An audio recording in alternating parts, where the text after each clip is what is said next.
बहुत समय पहले की बात है। एक सुंदर नगर में एक राजा अपने दरबार में बैठा था। वह बहुत ही शक्तिशाली और धनवान था, लेकिन वह हमेशा दुखी रहता था। उसने अपने दरबार के पंडितों और सलाहकारों से पूछा, मैं सब कुछ पाने के बावजूद क्यों दुखी हूँ? पंडितों ने सोचा और अंत में एक साधु को बुलाया जो अपने ज्ञान के लिए प्रसिद्ध था। साधु ने राजा से कहा, महान राजा, आपकी समस्या का समाधान बहुत सरल है। राजा ने उत्सुकता से पूछा, बताइए साधु जी, मुझे क्या करना चाहिए? साधु ने कहा, आपको एक ऐसा वस्त्र चाहिए जो केवल वह व्यक्ति पहन सकता है जो सच्चे रूप से खुश है।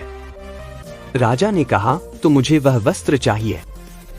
साधु मुस्कुराए और बोले, वह वस्त्र आप कभी नहीं पाएंगे, क्योंकि वह वस्त्र उस व्यक्ति के पास नहीं होता जो खुद खुश नहीं है।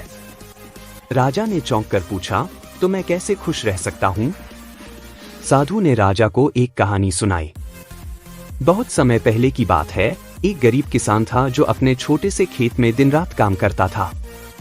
उसके पास बहुत कम था, लेकिन वह हमेशा मुस्कुराता रहता था और अपने पास जो भी था उसमें खुश रहता था। एक दिन राजा ने उस किसान को देखा और पूछा, तुम्हारे पास तो बहुत कम है, फिर भी तुम इतने खुश क्यों हो? किसान ने जवाब दिया, मेरे पास जो भी है मैं उसके लिए आभार व्यक्त करता हूँ। मेरे पास परिवार है, एक छोटी सी छत है और खाने को रोटी है, यही मेरे लिए पर्याप्त है। राजा ने यह सुनकर समझा कि खुशी पैसों या सत्ता में नहीं, बल्कि आभार और संतोष में है। राजा ने साधु की बातों को समझा और अपने जीवन में बदलाव लाने लगा।